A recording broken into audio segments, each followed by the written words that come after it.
very much.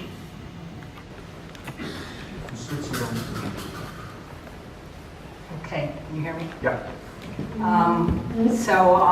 It's a great pleasure to be here today with all of you for this academy, and I'm particularly pleased to be joining Anna and Ambassador Almino because triangular cooperation, at least for my bureau at the State Department, is a relatively new thing, but we are working in that area most closely with Brazil.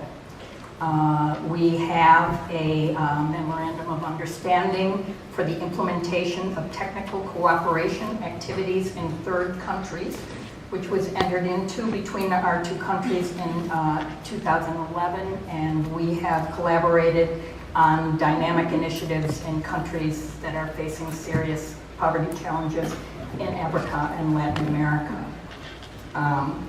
I'm here, I was going to say that I'm the third point of the triangle, but maybe if we're going to talk about spheres instead, maybe I'm balancing on the globe. I'm talking about this from what we think of as a broad definition of triangular cooperation, which is really South-South cooperation with support from a northern partner.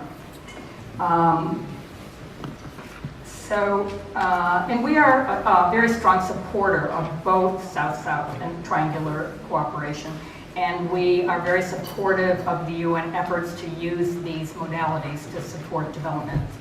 And with the adoption of the 2030 Agenda and the SDGs, I think they really highlighted the critical role that South-South and triangular cooperation can play in helping countries reach ambitious goals, and in particular for me and the work that I do, Goal 8's aim to promote inclusive and sustainable economic growth, full and productive employment, and decent work for all. The knowledge and the resources of the rapidly expanding and accelerating economies of the South are incredibly relevant resources for other countries that are facing the same challenges. And the experience gained in confronting and overcoming specific challenges can be invaluable for other countries. So I'm going to talk about a particular, and we have worked, some of the projects we've worked to combat child labor in several South American countries. We've worked with the government of Brazil to share best practices in combating child labor in Lusophone Africa. And then there's a particular project involving Haiti that I want to talk about. But before that, I wanted to point out that triangular cooperation doesn't necessarily have to mean cooperation among governments. In fact, one triangular cooperation project that my department has funded involved providing a grant to the Solidarity Center, which is a labor solidarity organization affiliated with the U.S. Labor Federation that helped to bring together organizers from the CUT in Brazil, and I know there are representatives here from the CUT, to help train representatives of an organization of informal workers, street vendors in Mozambique, to help so that they could bring their expertise in organizing to help that organization learn new organizing techniques, strengthen itself as an organization, and better represent its members in dealing with the challenges they face as being in the informal economy. So I just wanted to point out that you can have that kind of triangular cooperation too. But today I want to talk about a triangular cooperation project which involved the United States, Brazil, and Haiti working together through the ILO. So this is a very complicated four-way, really, project. And it was unique both because it was a relatively new avenue of partnership for the U.S., but also because of the context in which the program was developed. And this was in the wake of the 2010 earthquake in Haiti, when there was a very strong concern that children, many of whom had been separated from their families and caregivers, were, in addition to being deprived of education, very much at risk of trafficking, sexual exploitation, and other labor exploitation, other worse forms of child labor. So we had been working on supporting activities aimed at combating child labor in Haiti since 2003. Similarly, the government of Brazil had been supporting activities in Haiti, as well as doing very good work in its own country in combating the worst forms of child labor. So that laid the groundwork for a deeper partnership, which was designed in this instance to bring together lessons we had both learned from previous projects and the government of Haiti and share experiences elsewhere in the region, particularly in Haiti. This program was intended to be an emergency kind of response to the earthquake, but unfortunately, and I'll get to that a little bit later, didn't really get going on the ground until well into 2011. And it did have some successes. It piloted and implemented some vocational and entrepreneurial training for youth. Very importantly, it established helped to establish a national tripartite committee for the elimination of child labor that was based on a similar tripartite committee in Brazil that had been established also in collaboration with the ILO.